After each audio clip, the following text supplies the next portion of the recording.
नमस्कार दोस्तों, आपका स्वागत है हमारे YouTube चैनल आंसर देखो पर। देखिए, राजस्थान पुलिस 2020 के लिए कंप्यूटर से रिलेटेड यहाँ पर हम 25 क्वेश्चंस आपके लेके आए।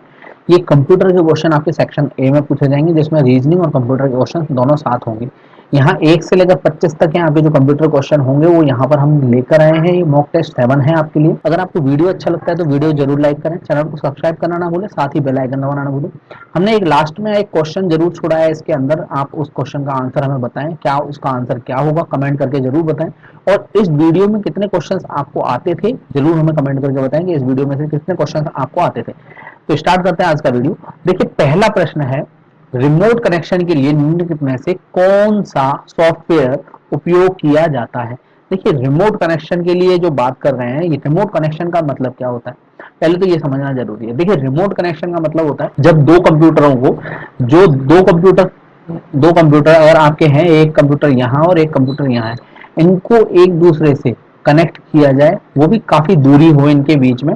और ये दूरियों के इन दोनों के बीच में, एक दूसरे के बीच में काफी दूरी होने के बाद भी इन दोनों को एक दूसरे से कनेक्ट किया जाए और उनको रिमोटली कंट्रोल किया जाए। मतलब एक कंप्यूटर से आप इस कंप्यूटर से इस कंप्यूटर को आप क्या कर रहे हैं, रिमोट कंट्रोल कर रहे हैं। तो इसके लिए आप जो कहते हैं, इसके लिए हम कहते हैं रिमोट कनेक्शन। इसके लिए जो कनेक्शन होता है वो कौन सा होता है, रिमोट कनेक्शन।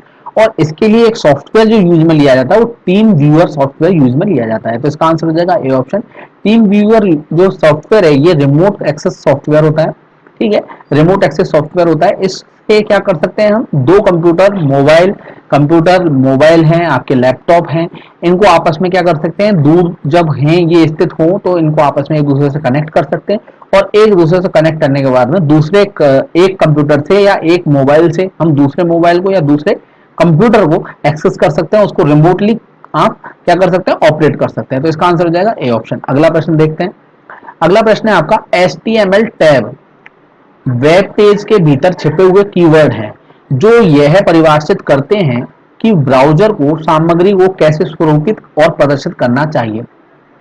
अब किस प्रकार के ब्रैकेट एक HTML टैग बनाते हैं। अब यहाँ पर HTML टैग किस तरह से बनाते हैं वो इसके बारे में पूछ रहा है। तो देखिए, HTML जब हम टैग करते हैं तो उसके लिए हम इस तरीके के ब्रैकेट यूज में लेते हैं। ये होता है आपका, जिनको हम बोलते हैं कोणीय कोष्ठक। तो इसके लिए ग्रेटर देन और लेस देन ये सिंबल है, और उसके बीच में क्या होता है, आपका HTML होता है। तो इस तरीके से ये लेस देन का सिंबल है, ये ग्रेटर देन का सिंबल है, ये लेस देन, ये ग्रेटर देन, ये सिंबल है, इनके बीच में क्या होगा, HTML लिखा होगा। तो इससे हम क्या करते हैं, टैग करते हैं। तो इसका आंसर हो जाएगा बी ऑप्शन। अगला प्रश्न देखते हैं। देखिए, अगला प्रश्न है, आर्पनेट से कितने कंप्यूटर जुड़े होते हैं। आर्पनेट, सबसे पहली बात तो ये आर्पनेट है क्या चीज। देखिए, आर्पनेट जो है, ये सबसे पहले जो टीसीपी आईपी जो है, इससे पहले आर्पनेट के थ्रू नेट चलाया जाता था। ठीक है, कंप्यूटर्स को एक दूसरे कंप्यूटर को जोड़ा जाता था। ये 1960 के दशक के मध्य की बात है, 1960 के दशक के मध्य की बात है। आर्पनेट, आर्पनेट की फुल फॉर्म क्या होती है, A for advance, R for research, P for project, A for आपका क्या होगा, एजेंसी, और नेट का मतलब क्या होगा, नेटवर्क। तो ये हो गया एडवांस, रिसर्च, प्रोजेक्ट, एजेंसी, और नेट का मतलब क्या हो गया, आपका नेटवर्क। तो इसका मतलब क्या हुआ कि ये जो है इंटरनेट का आधार था एक उस तरीके, उस टाइम पे 1960 के दशक के टाइम पे। उसके बाद में हमने टीसीपी आईपी चालू कर दिया। टीसीपी आईपी से आप कितने भी कंप्यूटर जोड़ सकते हैं, लेकिन आर्पनेट से जो कंप्यूटर जुड़ते थे, ये 40 कंप्यूटर्स को जोड़ा जा सकता था। तो इसका आंसर जाएगा डी ऑप्शन। अगला प्रश्न देखते हैं, हॉटमेल के संस्थापक का क्या नाम है। देखिए, हॉटमेल के जो संस्थापक हैं उनका नाम है सबीर भाटिया। तो इसका आंसर हो जाएगा बी ऑप्शन। सबीर भाटिया क्या है, ये जो अमेरिकी हैं लेकिन भारतीय मूल के अमेरिकी व्यक्ति हैं, सबीर भाटिया। सबीर भाटिया ने, इन्होंने हॉटमेल के संस्थापक थे। और डॉक्टर राज रेड्डी के बारे में आपको मैं बता देता हूं, ये पहले पीएचडी करने वाले, कंप्यूटर के अंदर पीएचडी करने वाले पहले व्यक्ति थे, जो डॉक्टर राज रेड्डी। ये भी क्या है, आपके अमेरिका में रहते हैं लेकिन भारतीय मूल के हैं। तो इसका आंसर हो जाएगा, हमारा जो क्वेश्चन है, हॉटमेल के संस्थापक क्या थे, तो कौन थे, क्या नाम है उनका, तो इसका नाम है सबीर भाटिया। अगला प्रश्न देखते हैं।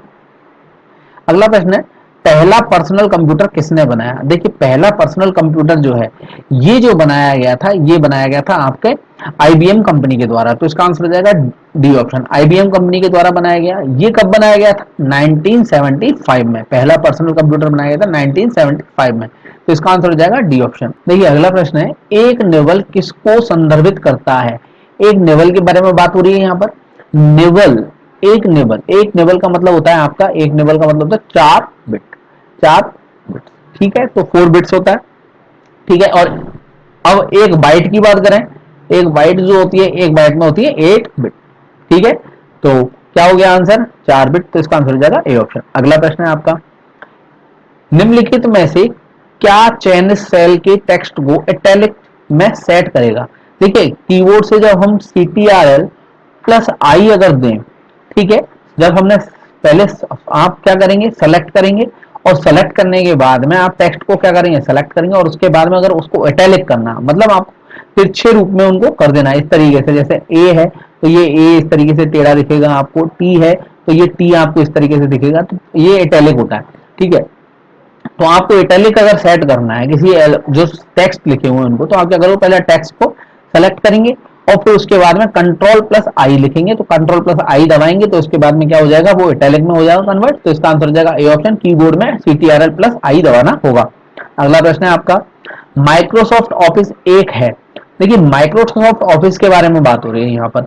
माइक्रोसॉफ्ट ऑफिस की अगर बात करें तो ये माइक्रोसॉफ्ट ऑफिस क्या है, जिसमें जिसके अंदर क्या होते हैं, एक तो आपका MS वर्ड होता है, ठीक है, आपका इसी तरीके से इसमें प्रेजेंटेशन के लिए हुए आपका होता है, ठीक है, MS और पिक्चर मैनेजर होता है इसके अंदर, ठीक है, और पावर पॉइंट होता है, तो इस तरीके से एक्सेल होता है, इसमें काफी सारी चीजें होती हैं जिनको आप यूज करते हैं। तो ये एप्लीकेशन सूट है एक, तो इसका आंसर हो जाएगा डी ऑप्शन। ये क्या है, एक एप्लीकेशन सूट जिसके अंदर काफी सारे सॉफ्टवेयर होते हैं, जो कि MS वर्ड, MS ऑफिस, ठीक है, इस तरीके से MS ऑफिस के अंदर काम कर सकते हैं हम, तो इसका आंसर हो जाएगा डी ऑप्शन। अगला प्रश्न है आपका, पहला चिप कब बनाया गया। देखिए चिप के बारे में बात हो रही है, ये आपके आईसी के बारे में बात हो रही है, ठीक है, चिप को क्या बोलते हैं, आईसी। तो चिप जो बनाया गया था 1958 में बनाया गया था, तो इसका आंसर हो जाएगा डी ऑप्शन। और 1958 में आईसी को जिसने बनाया था वो थे JS किल्वी, ठीक है, JS किल्वी। तो आपका हो जाएगा JS किल्वी ने इसको बनाया था, और कब बनाया था, 1958 में, तो इसका आंसर हो जाएगा डी ऑप्शन। देखिए अगला प्रश्न है आपका, कौन सा शब्द फॉन्ट से संबंधित नहीं है। फॉन्ट से संबंधित नहीं है, ऑप्शन दे रखे हैं, फॉन्ट फेस, ये फॉन्ट फेस का मतलब क्या होता है, फॉन्ट का किस तरीके का दिखेगा, फॉन्ट फेस, ठीक है, font grammar, font size, font colour. Font size और फॉन्ट कलर ये क्या है, ये फॉन्ट से संबंधित है, लेकिन फॉन्ट ग्रामर जो है ये फॉन्ट से संबंधित नहीं है, तो इसका आंसर हो जाएगा बी ऑप्शन। अगला प्रश्न है आपका, विश्व के प्रथम सुपर कंप्यूटर निर्माता का क्या नाम था। देखिए प्रथम सुपर कंप्यूटर निर्माता का जो नाम था उसके बारे में अगर बात करें तो उनका नाम था सिमूर क्रे, ठीक है, तो इसका आंसर हो जाएगा सी ऑप्शन, सिमूर क्रे। और सिमूर क्रे ने क्या बनाया था, क्रे के 1 एस, ठीक है, क्रे के 1 एस ये कंप्यूटर बनाया था, जो कि सुपर कंप्यूटर था ये। और ये कब बनाया गया था, 1979 के अंदर, क्रे के 1 1979 में, और ये अमेरिका के अंदर बनाया था, ठीक है, अमेरिका में। तो इसका आंसर हो जाएगा आपका सी ऑप्शन, सिमूर क्रे थे प्रथम सुपर कंप्यूटर के निर्माता, ठीक है। अब इसके बारे में थोड़ा सा और मैं बता देता हूं। देखिए वर्तमान में अगर बात करें, वर्तमान में सुपर कंप्यूटर कौन सा है, तो वर्तमान में जो सुपर कंप्यूटर है वो है तियानहे, तिहानहे, तिहानहे 2। ये चाइना का कंप्यूटर है, चीन का, ठीक है, सुपर कंप्यूटर है। ये वर्तमान में सबसे तेज कंप्यूटर है, विश्व का सबसे तेज कंप्यूटर वर्तमान में सुपर कंप्यूटर जो चाइना का है, तिहानवे 2। और दूसरा अगर बात करें, भारत का पहला सुपर कंप्यूटर था, भारत का पहला सुपर कंप्यूटर कौन सा था, परम 8000, ठीक है, 1992 में इसको बनाया गया। और अब जो अभी वर्तमान में भारत का जो सबसे तेज कंप्यूटर यानी सुपर कंप्यूटर जो है वो है विक्रम 100, विक्रम 100। ये आपको याद रखना, विक्रम 100 ये 2015 में बनाया गया था, और ये किसने बनाया था, इसरो ने। और ये जो सीडेक ने बनाया था पहला सुपर कंप्यूटर, सीडेक ने, ये पुणे में इसका मुख्यालय सीडेक का, तो इसका आंसर हो जाएगा सी ऑप्शन, क्योंकि सी और सी ऑप्शन, सिमूर क्रे है, प्रथम सुपर कंप्यूटर के निर्माता कौन थे, सिमूर क्रे, तो इसका आंसर हो जाएगा सी ऑप्शन। अगला प्रश्न है आपका, MS वर्ड का मान्य रूप क्या है। MS वर्ड का मान्य रूप क्या है, ये पूछा जा रहा है। MS वर्ड का मान्य रूप मतलब इसकी एक्सटेंशन फाइल कौन सी होती है MS वर्ड की। देखिए JPG, PNG और .exe। JPG की बात करें तो ये क्या है, आपकी इमेज की, ये PNG भी इमेज की है, एक्सटेंशन इमेज का एक्सटेंशन है। .exe ये सॉफ्टवेयर आपके जो जो विंडोज सॉफ्टवेयर होते हैं उनका एक्सटेंशन होता है .exe। लेकिन MS वर्ड की बारे में बात हो रही है तो यहाँ डॉक्यूमेंट की बात हो रही है, तो MS वर्ड का जो अभी लेटेस्ट जो वर्ड चल रहा है वो है .doc, ये एक्सटेंशन होता है, तो इसका आंसर हो जाएगा सी ऑप्शन। देखिए दोस्तों, अगर आपको क्वेश्चंस अच्छे लग रहे हैं और वीडियो अच्छा लग रहा है तो आपको वीडियो को जरूर लाइक करें, चैनल को सब्सक्राइब करना ना भूलें, साथ ही बेल आइकन दबाना ना भूलें, और हमें कमेंट करके जरूर बताएं जो लास्ट पर हमने क्वेश्चन छोड़ा उसका भी बताना है आपको, और कितने क्वेश्चन इनमें से आते हैं जरूर हमें कमेंट करके बताएं। अगला प्रश्न देखते हैं, CDAC सीडेक का पूर्ण रूप क्या है? सीडेक के बारे में बात हो रही है, सीडेक का पूर्ण रूप क्या है? सबसे पहली बात तो सीडेक के पूर्ण रूप के बारे में बात करें तो देखिए, सीडेक की फुल फॉर्म है centre for development, centre for development, ठीक है, development of advance advance computing, ये इसकी फुल फॉर्म है। तो centre for development of advance computing इसकी फुल फॉर्म है, इसका आंसर हो जाएगा ए ऑप्शन। सीडेक का कब स्थापना की गई थी? इसकी 1988 में, ठीक है। इसने परम कंप्यूटर बनाया, परम 8000 सबसे पहले जो बनाया था सुपर कंप्यूटर परम 8000, ये 1992 में बनाया गया था। और इसका जो मुख्यालय है, सीडेक का मुख्यालय, ये सीडेक का मुख्यालय जो है ये कहां पर है? पुणे में।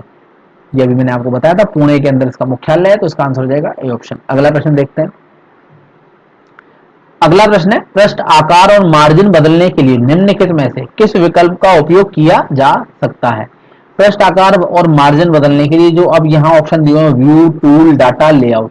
देखिए लेआउट के अंदर जो होता है, लेआउट में आपके मार्जिन, ठीक है, पृष्ठ जो आपका लेआउट के अंदर होता है, एक पेज का जो पेज होता है उसका साइज होता है पेज आकार का, तो मतलब पेज आकार का मतलब पेज साइज जो A4, ठीक है, A5, इस तरीके से जो साइज होते हैं B2, B4, इस तरीके के जो साइज होते हैं ये पेज लेआउट के अंदर होते हैं, लेआउट में होते हैं। मार्जिन भी लेआउट के अंदर होता है, तो इसका आंसर हो जाएगा ए ऑप्शन। अगला प्रश्न है आपका, मैग्नेटिक टेप में डेटा किस रूप में रिकॉर्ड होते हैं? देखिए मैग्नेटिक टेप में जो डेटा है ये सिक्वेंशियल मोड में, सिक्वेंशियल मोड में होते हैं, और दूसरा रिकॉर्ड करने की बात हो रही है तो यहाँ जो रिकॉर्ड होता है वो इसका इलेक्ट्रोमैग्नेटिक स्पंदन के रूप में होता है। इसके अंदर जो डेटा को रिकॉर्ड किया जाता है वो इलेक्ट्रोमैग्नेटिक स्पंदन के रूप में किया जाता है, तो इसका आंसर दिया सी ऑप्शन।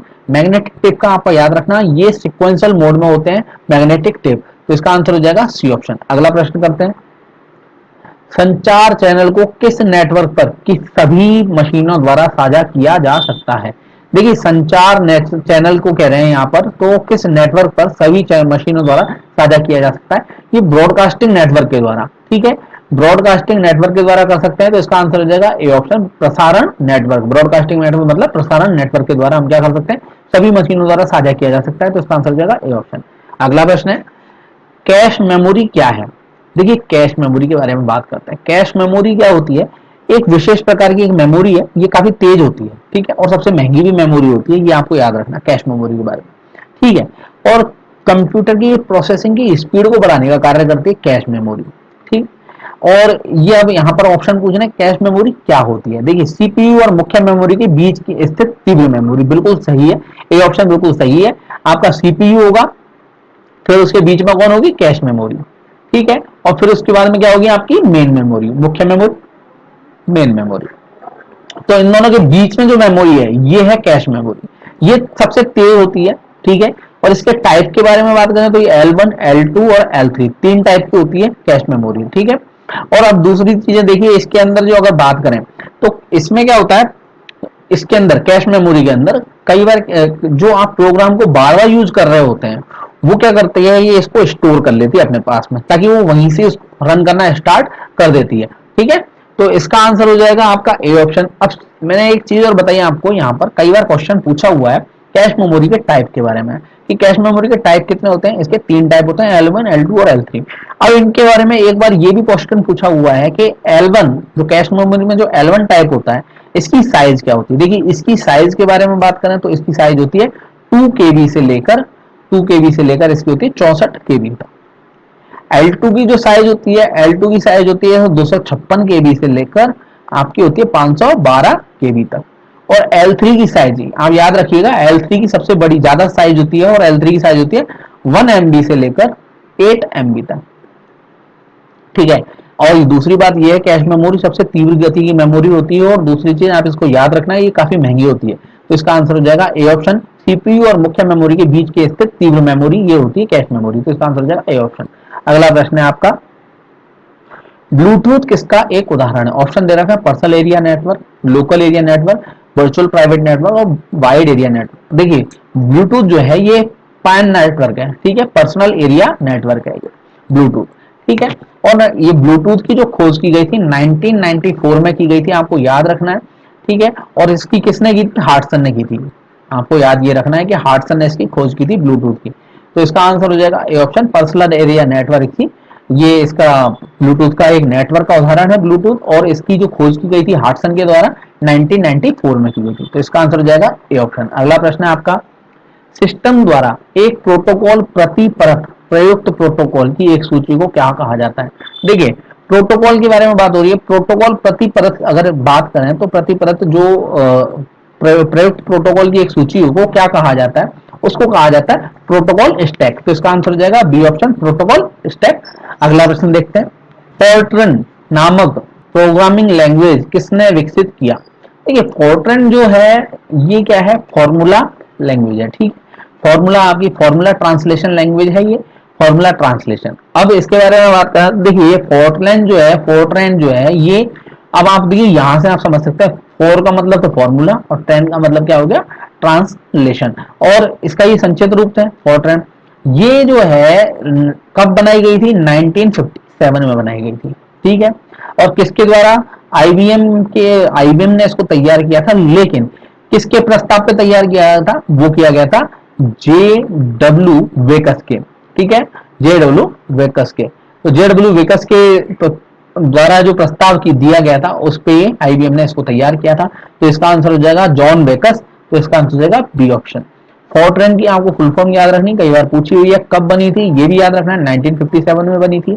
और ये इसके बारे में ये भी पूछा हुआ है किसने बनाया? तो ये जॉन बेकर्स ने बनाया। और जॉन बेकर्स ने किसके साथ में काम करके बनवाया इसको? आईबीएम के साथ में। तो इसका आंसर हो जाएगा बी ऑप्शन। अगला प्रश्न देखते हैं, ग्राफिक्स के लिए कंप्यूटर की मेमोरी में आरक्षित स्थान क्या कहलाता है? देखिए ग्राफिक्स के लिए जो कंप्यूटर की मेमोरी में जो आरक्षित स्थान होता है वो कहलाता है बिटमैप। तो बिटमैप वो एरिया है जहां पर ग्राफिक्स को एक जो ग्राफिक्स को एक स्पेशल स्पेस दिया जाता है। तो इसका आंसर हो जाएगा बिटमैप, बी ऑप्शन बिल्कुल सही आंसर होगा। अगला प्रश्न देखते हैं, लेजर प्रिंटर की छपाई की गति सीमा क्या है? देखिए लेजर प्रिंटर के बारे में बात करें तो लेजर प्रिंटर की जो छपाई की गति सीमा होती है वो 10 पृष्ठ प्रति मिनट से 200 पृष्ठ प्रति मिनट होती है। तो इसका आंसर हो जाएगा ए ऑप्शन। लेजर प्रिंटर के अंदर जो प्रिंटिंग की जाती है, जो छपाई की जाती है, मतलब प्रिंटिंग की जाती है, तो वो लेजर किरणों के द्वारा प्रिंटिंग की जाती है। तो इसका आंसर हो जाएगा ए ऑप्शन। अगला प्रश्न देखते हैं, अगला प्रश्न है, कंप्यूटर शब्दावली में वायरस के आतंक को क्या नाम दिया गया? देखिए कंप्यूटर शब्दावली में जो वायरस के आतंक को नाम दिया गया था इलेक्ट्रॉनिक टेररिज्म। तो इसका आंसर हो जाएगा बी ऑप्शन, इलेक्ट्रॉनिक टेररिज्म। तो बी आंसर बिल्कुल सही आंसर होगा इसका। अगला प्रश्न देखते हैं, देखिए अगला प्रश्न है आपका, मॉनिटर पर किस तकनीक के द्वारा आकृति बनती है उसे क्या कहते हैं? देखिए मॉनिटर पर जो आकृति जो बनती है वो वेक्टर ग्राफिक्स के द्वारा बनती है, ठीक है, वेक्टर ग्राफिक्स के द्वारा। अब इसका आंसर हो जाएगा ए ऑप्शन। देखिए तस्वीर के बारे में बात करें तो तस्वीर के दो तरीके की तस्वीरें बनती हैं। एक तो तस्वीरें जो बनती हैं, एक तो रेस्टर होती है तकनीक, रेस्टर तकनीक है, और एक वेक्टर तकनीक है, ठीक है। ये आपको याद रखना, रेस्टर और एक वेक्टर। रेस्टर की बात करें तो और वेक्टर की बात करें तो देखिए रेस्टर की अंदर जो तस्वीरें बनती है वो पिक्सल, ठीक है, पिक्सल से बनती है, पिक्सल से। और वेक्टर में जो तस्वीर बनती है वो रेजोल्यूशन इंडिपेंडेंट होती है, ठीक, रेजोल्यूशन रेजोल्यूशन इंडिपेंडेंट होती है। ये दोनों तस्वीरों के अंदर अंतर है रेस्टर और वेक्टर के अंदर, ठीक है। दूसरा अगर बात करें तो रेस्टर टेक्निक जो है, रेस्टर वाली जो ग्राफिक्स होती है, रेस्टर ग्राफिक्स, इसके अंदर जो इमेज होती है ये पिक्सल से बनी हुई है। आप इसको साइज को जब बड़ा करेंगे तो इसकी पिक्चर क्वालिटी क्या होती जाएगी? घटती चली जाएगी, पिक्चर की क्वालिटी घटती चली जाएगी। और रेस्टर के अंदर जो रेजोल्यूशन इंडिपेंडेंट है ये इमेज, और इनके अंदर जब आप साइज को बड़ा या छोटा किसी भी तरीके से आप इसको अगर करेंगे तो क्या होगा? इसकी जो जो पिक्चर क्वालिटी होगी उसमें कोई फर्क नहीं पड़ेगा, पिक्चर क्वालिटी में कोई अंतर नहीं आता, ठीक है। अब वेक्टर तकनीक के बारे में पूछा हुआ है, वेक्टर ग्राफिक्स के बारे में एक क्वेश्चन पूछा हुआ है इसके अंदर कि इनके जो एक्सटेंशन होते हैं वो किस तरीके के होते हैं। तो इनके एक्सटेंशन मतलब पिक्चर का जो एक्सटेंशन होता है वो इस तरीके से होता है, CDR, ठीक है, .ai, ठीक है, इस तरीके के एक्सटेंशन होता है, या फिर SRD, ये इस तरीके से एक्शन होते हैं।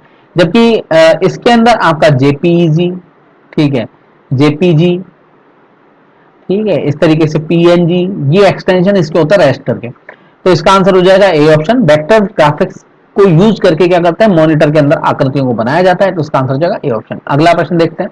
अगला प्रश्न है, कंप्यूटर को भी अभिव्यक्ति के लिए भाषा की जरूरत पड़ती है। कंप्यूटर के प्रोग्राम की भाषा भिन्न भिन्न किस्म की होती है। इनमें से एक है मशीन लैंग्वेज। यह क्या है? देखिए कंप्यूटर के अंदर बात करें, कोई भी कंप्यूटर आप लेंगे तो उसके अंदर आपकी अलग अलग तरीके की भाषाएं होती हैं, लेकिन प्रत्येक कंप्यूटर जो होता है वो मशीन लैंग्वेज पे काम करता है। ठीक है, तो जैसे आपकी जो भाषाएं, आपकी सी प्लस प्लस हो गया, बेसिक हो गई, सी हो गई, आपकी जो भी ये सभी भाषाएं हैं, लेकिन कंप्यूटर क्या है, मशीन लैंग्वेज को समझता है। मशीन लैंग्वेज की मतलब क्या है, बाइनरी अंकों के रूप में लिखे गए निर्देशों का एक क्रम होता है। तो इसका आंसर हो जाएगा ए ऑप्शन। बाइनरी अंकों के रूप में लिखे हुए निर्देशों का एक क्रम होता है मशीन लैंग्वेज। तो इसका आंसर हो जाएगा ए ऑप्शन। अगला प्रश्न देखते हैं, जो कि आपके लिए हमने छोड़ा है। इस क्वेश्चन को आपको बताना है कि इसका आंसर क्या होगा। क्वेश्चन है आपका, कंप्यूटर सॉफ्टवेयर के दो वर्गों में वर्गीकृत किया जा सकता है, नाम बताइए। देखिए कंप्यूटर सॉफ्टवेयर के दो वर्गों में वर्गीकृत किया जा सकता है, उनके नाम आपको बताने हैं कि उनके नाम क्या क्या होते हैं। ऑप्शन दे रखे हैं, हार्ड सॉफ्टवेयर और सॉफ्ट सॉफ्टवेयर, दूसरा है गेम सॉफ्टवेयर और मैथ सॉफ्टवेयर, तीसरा है आपका सिस्टम सॉफ्टवेयर और एप्लीकेशन सॉफ्टवेयर, और डी है इनमें से कोई नहीं। तो आपको इसका आंसर बताना है, ये आंसर क्या होगा। देखिए दोस्तों, आपको अगर वीडियो अच्छा लगा तो वीडियो जरूर लाइक करें, चैनल को सब्सक्राइब करना ना भूलें, साथ ही बेल आइकन दबाना ना भूलें। और इसी तरीके से हम आपके लिए कॉन्स्टेबल के लिए और भी वीडियोस लेके आएंगे। आप हमारे चैनल से जुड़े रहिए। इनके क्वेश्चंस कितने आते थे आप हमें कमेंट करके जरूर बताएं, और हमारा जो अंतिम क्वेश्चन है उसका आंसर जरूर हमें कमेंट करके बताएं। धन्यवाद दोस्तों।